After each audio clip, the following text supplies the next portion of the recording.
तो tax saving investment करने का सीजन आ गया है और हर साल की तरह आप इस साल भी कंफ्यूज होंगे कि कहाँ इन्वेस्टमेंट करें, सेक्शन 80C में टैक्स बचाने के लिए आखिर इन्वेस्ट कहाँ करें।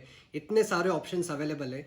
तो आज के इस वीडियो में मैं आपके लिए 7 इन्वेस्टमेंट स्कीम्स को कंपेयर करूंगा in terms of their return, in terms of their risk, in terms of their liquidity कि आप किस स्कीम में से कब पैसा निकाल सकते हैं, in terms of taxability of the returns, क्योंकि इन स्कीम्स में आप इन्वेस्ट करेंगे आपको सेक्शन 80C के अंदर डिडक्शन तो मिल जाएगा, बट कुछ स्कीम्स में जो रिटर्न होता है वो टैक्सेबल होता है और कुछ स्कीम्स में जो रिटर्न होता है वो टैक्सेबल नहीं होता है। तो वो भी मैं आपको बताऊंगा कि किस स्कीम के रिटर्न टैक्सेबल है, किस स्कीम के रिटर्न टैक्सेबल नहीं है। And last and the most interesting point, मेरी recommendation, what would I recommend कि आप इनमें से किस स्कीम में कब इन्वेस्ट करें। तो स्टार्ट करने से पहले अगर आपने इस चैनल को सब्सक्राइब नहीं किया है तो अभी सब्सक्राइब करें और बेल आइकन को प्रेस करें ताकि आपको नोटिफिकेशन मिलते रहे जब भी मैं नया वीडियो निकालूं। So first scheme in my list is 5 year fix deposit. बहुत ही कॉमन ऑप्शन है। 5 ईयर फिक्स डिपॉजिट में अगर आप इन्वेस्ट करते हैं तो आपको सेक्शन 80C के अंदर बेनिफिट मिलेगा। 5 ईयर FD में जो अभी रिटर्न मिल रहा है वो है 5 से 5.5%। और जैसा कि इसके नाम में ही जाहिर है, 5 साल की फिक्स डिपॉजिट में 5 साल का लॉक इन होता है। आप 5 साल से पहले पैसा नहीं निकाल सकते हैं। 5 ईयर FD में जो रिस्क होती है वो बहुत ही लो होती है, स्पेशली आप किसी बहुत ही अच्छे नेशनलाइज बैंक में इन्वेस्ट करेंगे तो रिस्क ना के बराबर ही होती है। बट 5 ईयर फिक्स डिपॉजिट के जो रिटर्न्स आते हैं, जो उस पर इंटरेस्ट मिलता है, उस पर टैक्स लगता है। और जहाँ तक मेरी रिकमेंडेशन की बात है, I will not recommend you to invest in 5 year fix deposit. मेरे पास आपके लिए इससे बेटर ऑप्शन है which is national saving certificate और NSC, which is also my next scheme. तो NSC में करंटली जो रिटर्न मिल रहा है, जो इंटरेस्ट मिल रहा है वो है 6.8%। जनरली NSC पे जो इंटरेस्ट मिला है आज तक वो हमेशा किसी भी फिक्स डिपॉजिट से ज़्यादा ही रहा है। एंड यू कैन एक्सपेक्ट कि फ्यूचर में भी जो NSC का इंटरेस्ट रेट रहेगा वो फिक्स डिपॉजिट से ज़्यादा रहेगा। NSC में भी लॉक इन 5 ईयर FD जितना ही होता है, 5 ईयर्स का।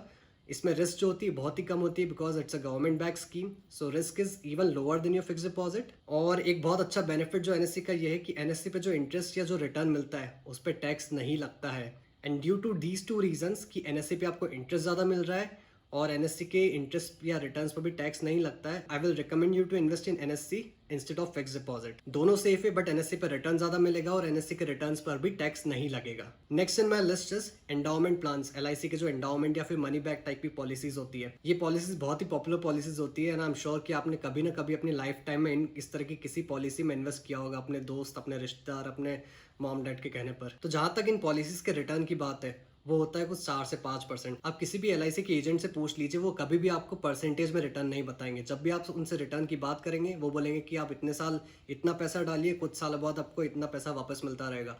कभी वो परसेंटेज रिटर्न की बात नहीं करते हैं because that is very very low. अगर आप इन पॉलिसीज को अच्छे से एनालाइज करें तो इनका रिटर्न निकल के आता है 3, 4, 5%, जो बहुत ज्यादा नहीं होता है, and that too in long term. इन पॉलिसीज का जो लॉक इन पीरियड होता है वो वेरिएबल होता है, 5 साल, 10 साल, 15 साल, 20 साल, तरह तरह की पॉलिसीज आती है। So lock in period is variable. इन पॉलिसीज में जो रिस्क होती है वो बहुत लो होती है। Risk is not an issue with this policies. और जो टैक्सेशन होता है इन पॉलिसीज का, इन पॉलिसीज पे भी जो रिटर्न मिलता है उस पर टैक्स नहीं लगता। So that way these policies are tax efficient.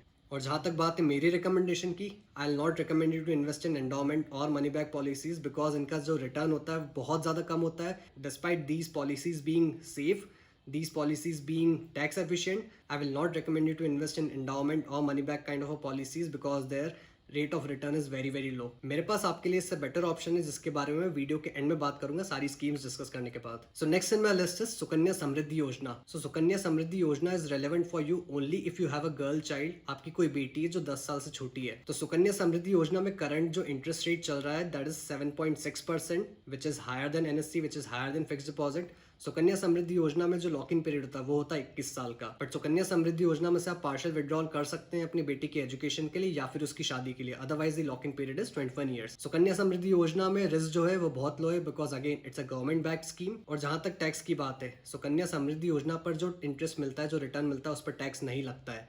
So Sukanya Samriddhi Yojana is also tax efficient. और जहां तक मेरे रिकमेंडेशन की बात है, I will definitely recommend you to invest in Sukanya Samriddhi Yojana अगर आपकी बेटी है जो 10 साल से छोटी है। You want to invest for long term, but you don't want to take risk. It's a good option. Fifth scheme in my list is unit linked insurance plan या फिर commonly known as ULIPs. अब जैसा आपको शायद पता हो, ULIP में आपका इन्वेस्टमेंट होता है जो मार्केट लिंक्ड होता है। मार्केट में जाके आपका पैसा इन्वेस्ट होता है, साथ ही साथ आपको इंश्योरेंस मिलता है। यूलिप्स के केस में जो रिटर्न मिलता है that is been around 7 to 10%। किसी किसी अच्छी यूलिप पॉलिसीज में 11-12% रिटर्न भी मिल जाता है। और जहां तक बात है यूलिप के लॉक इन पीरियड की, यूलिप में लॉक इन पीरियड होता है 5 साल का। यूलिप में जो रिस्क होती है, यूलिप में रिस्क काफी हाई होती है because it's a market link instrument. आपका पैसा स्टॉक मार्केट में जाके इन्वेस्ट होता है, तो रिस्क जो स्टॉक मार्केट में होती है वो यूलिप में भी होती है। और जहां तक बात है टैक्सेशन की, यूलिप पर जो रिटर्न मिलता है उस पर टैक्स नहीं लगता है। So ULIP is also tax efficient that way. अब बात करते हैं मेरी रिकमेंडेशन की। यूलिप पे आपको रिटर्न 7, 8, 9, 10, 12% मिल सकता है, टैक्स एफिशिएंट भी है, रिस्क हाई है, तो क्या आपको यूलिप में इन्वेस्ट करना चाहिए? I will say no, I have much better option than ULIP for you, जिसके बारे में एंड में बात करूंगा मैं सारी स्कीम्स डिस्कस करने के बाद। Next in my list is public provident fund और पीपीएफ। ये बहुत ज़्यादा पॉपुलर ऑप्शन है, बहुत ज़्यादा कॉमन ऑप्शन है, आप में से बहुत लोगों को ऑलरेडी पता होगा। सो पीपीएफ में करंटली जो इंटरेस्ट रेट चल रहा है दैट इज 7.1%। पीपीएफ में जैसा आपको पता होगा लॉक इन होता है 15 साल का, 15 साल के पहले आप पैसा नहीं निकाल सकते हैं, 7, 8 साल के बाद पार्शियल विड्रॉल कर सकते हैं, बट लेट्स अज्यूम कि 15 साल तक आप पैसा नहीं निकाल सकते हैं। पीपीएफ में जो रिस्क होती है वो बहुत लो है, क्योंकि it's a government backed scheme, तो आपका पैसा गवर्नमेंट चुरा के नहीं जाएगी। और जहाँ तक बात है टैक्सेशन की, पीपीएफ पर भी जो रिटर्न मिलता है उस पर कोई टैक्स नहीं लगता है, so PPF is also very very tax efficient. अब बात करते हैं मेरी रिकमेंडेशन की। A lot of people will tell you कि पीपीएफ बहुत बेकार ऑप्शन है, बहुत कम रिटर्न मिलता है, बट माई ओपिनियन इज अगर आप रिस्क नहीं लेना चाहते हैं, आप टैक्स बचाना चाहते हैं और आप लॉन्ग टर्म के लिए भी इन्वेस्ट करना चाहते हैं, तो PPF is a good option.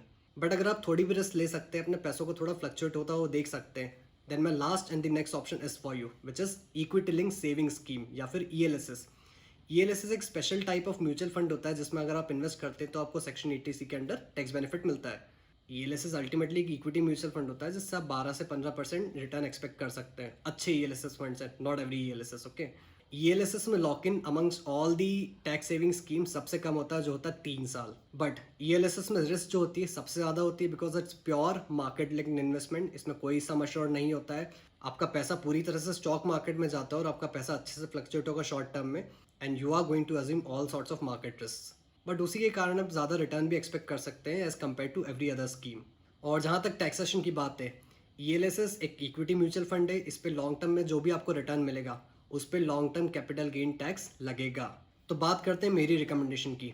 I will highly recommend you to invest in ELSS अगर आप थोड़ी भी रिस्क ले सकते हैं और अगर आपको लॉन्ग टर्म के लिए इन्वेस्ट करना है, क्योंकि अगर आप अच्छी ईएलएसएस स्कीम में इन्वेस्ट करते हैं तो आपको 12 से 15% तक रिटर्न मिल सकता है। और जहाँ तक बात है ईएलएसएस के प्रॉफिट्स या उसके रिटर्न्स पर टैक्स लगने की, इवन अगर आप पोस्ट टैक्स रिटर्न देखेंगे ईएलएसएस का, वो बाकी स्कीम्स जिनके रिटर्न्स पर टैक्स नहीं लग रहा है उससे ज़्यादा ही आएगा, significantly higher. So that is why अगर आप लॉन्ग टर्म के लिए इन्वेस्ट कर सकते हैं, आप थोड़ी रिस्क भी ले सकते हैं, then there is no better option than ELSS.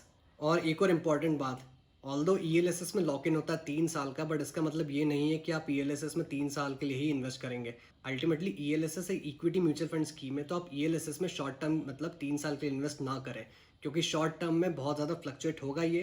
तो जब भी आप ईएलएसएस में इन्वेस्ट कर रहे हैं, ये मान के चलिए कि कम से कम आपको 7-8 साल अपना पैसा इन्वेस्टेड रखना है, भले ही लॉक इन 3 साल का हो। तो ये तो थी 7 स्कीम्स जिनके इंडिविजुअली मैंने आपको फीचर्स बताए। अब मैं आपके 2 क्वेश्चंस आंसर करता हूँ जो मैंने आपको बीच में बोले थे कि एलआईसी के एंडोमेंट प्लान से बेटर ऑप्शन क्या हो सकता है और यूलिप से बेटर ऑप्शन क्या हो सकता है। तो देखिए एलआईसी के एंडोमेंट प्लान्स में क्या होता है, आपको इन्वेस्टमेंट का रिटर्न भी मिलता है, साथ ही साथ आपको इंश्योरेंस भी मिलता है और टैक्स तो बचता ही है। तो इस ड्यूअल बेनिफिट की वजह से हम एलआईसी के एंडोमेंट या मनी बैक पॉलिसीज में इन्वेस्ट कर देते हैं। बट जैसे मैंने आपको बताया, इसमें जो रिटर्न होता है वो 3 से 5% या 4% के आसपास रहेगा, जो बहुत ही कम होता है। और साथ ही साथ जो इंश्योरेंस कवरेज मिलता है वो भी एकदम ना के बराबर होता है। तो instead of investing your money in LIC endowment plans या मनी बैक पॉलिसीज, आप क्या कर सकते हैं, आप इन्वेस्टमेंट के लिए पब्लिक प्रोविडेंट फंड में अपना पैसा डाल सकते हैं, क्योंकि पीपीएफ में आपको 7-8% रिटर्न मिलेगा, जो एलआईसी के 3-4% रिटर्न से काफ़ी ज़्यादा है। और इंश्योरेंस के लिए आप एक प्योर टर्म लाइफ पॉलिसी ले सकते हैं जिसमें आपको बहुत अच्छा कवरेज मिलेगा। तो सेम अमाउंट में आपको बहुत अच्छा रिटर्न मिल जाएगा और बहुत ज़्यादा इंश्योरेंस कवरेज मिल जाएगा। तो instead of investing your money in LIC endowment plan या फिर मनी बैक पॉलिसीज, आप पब्लिक प्रोविडेंट फंड यानी कि PPF plus term life insurance policy के कॉम्बिनेशन में अपना पैसा डाल सकते हैं। ये दोनों पॉलिसीज का कॉम्बिनेशन भी आपको उतना ही टैक्स बचा के देगी, बट आपको रिटर्न अच्छा मिलेगा और आपको इंश्योरेंस कवरेज बहुत अच्छा मिलेगा। और पब्लिक प्रोविडेंट फंड भी बहुत ज़्यादा सेफ है, because it's also a government scheme. Similarly मैं आपको यूलिप से बेटर ऑप्शन बता देता हूँ। यूलिप में भी ड्यूअल बेनिफिट्स होते हैं, इन्वेस्टमेंट होता है, इंश्योरेंस होता है, बट इसमें प्रॉब्लम ये होती है कि यूलिप में जो चार्जेस होते हैं, पॉलिसी एडमिनिस्ट्रेशन चार्ज, आपका फंड मैनेजमेंट चार्ज, ये सब मिला के बहुत ज़्यादा हो जाते हैं। ऑन एवरेज 4 से 5% पर ईयर चले जाते हैं और फर्स्ट ईयर का कमीशन तो बहुत ज़्यादा होता है। तो उसके कारण जो आपका यूलिप का रिटर्न होता है वो बहुत ज़्यादा कम हो जाता है। भले ही आपका फंड 11-12% कमा के दे रहा हो, बट ये सारे चार्जेस लगने के बाद आपके हाथ तक जो रिटर्न पहुँचता है वो बहुत कम हो जाता है। और साथ ही साथ जैसे एंडोमेंट प्लान में इंश्योरेंस कवरेज बहुत कम होता है, यूलिप में भी इंश्योरेंस कवरेज बहुत कम होता है। It's very insignificant. तो अगर आप यूलिप में इन्वेस्ट करना चाह रहे हैं, इसका मतलब ये है कि आप रिस्क लेने को तो तैयार हैं। तो आप क्या कर सकते हैं, यूलिप की जगह आप combination of ELSS plus term life insurance में पैसा डाल सकते हैं। ईएलएसएस एक प्योर इन्वेस्टमेंट ऑप्शन है जहाँ पे आपको रिटर्न अच्छा मिलेगा, 12 से 15% रिटर्न मिल सकता है। और ईएलएसएस एक म्यूचुअल फंड है। म्यूचुअल फंड के जो चार्जेस होते हैं वो एक यूलिप पॉलिसी से बहुत ज़्यादा कम होते हैं। एक अच्छी ईएलएसएस स्कीम के जो चार्जेस होंगे वो 1 से 1.5% के आसपास होंगे, जबकि यूलिप में वो 4 से 5% पहुंच सकते हैं। तो जहाँ भी आपका पैसा इन्वेस्ट होता है वहाँ पे जो भी रिटर्न आएगा उसमें जो चार्जेस होंगे वो बहुत कम कटेंगे एज कम्पेयर टू यूलिप। और साथ ही साथ आप टर्म लाइफ इंश्योरेंस ले सकते हैं, कम प्रीमियम में आपको बहुत अच्छा इंश्योरेंस कवरेज मिलेगा which is actually going to help you. So in short, combination of ELSS plus term life policy is going to be much better than ULIP. अब देखिए बाकी सारी स्कीम्स तो ठीक है। आपका अगला क्वेश्चन ये हो सकता है कि कौन सी ईएलएसएस स्कीम में पैसा डालें। हर म्यूचुअल फंड कंपनी की अपनी एक अलग अलग ईएलएसएस स्कीम है, तो आपके पास काफ़ी सारे ऑप्शंस अवेलेबल। तो इन स्कीम में से किस स्कीम में पैसा डालें, कौन सी स्कीम सबसे बेस्ट है। So don't worry about that. मेरा अगला video, my next episode is going to be precisely on that कि कौन सी ईएलएसएस स्कीम बेस्ट है, किस ईएलएसएस स्कीम में अपना पैसा आप इन्वेस्ट कर सकते हैं। So hit the subscribe button ताकि जब भी मेरा नेक्स्ट एपिसोड आए नेक्स्ट वीक आपको पता लग जाए and you get to know कि कौन सी ईएलएसएस स्कीम में अपना पैसा इन्वेस्ट करना है। तो एक बार फटाफट समराइज कर लेते हैं। 5 ईयर फिक्स डिपॉजिट नो, उससे बेटर ऑप्शन है नेशनल सेविंग सर्टिफिकेट। एलआईसी के एंडोमेंट प्लान या फिर मनी बैक पॉलिसीज नो, उससे बेटर ऑप्शन है PPF plus term life insurance policy का कॉम्बिनेशन। सुकन्या समृद्धि योजना, यस, अगर आपकी बेटी है जो 10 साल से छोटी है और आप रिस्क नहीं लेना चाहते हैं, it's a good option for long term. ULIP no, ULIP से बेटर ऑप्शन है ELSS plus term life insurance policy का कॉम्बिनेशन।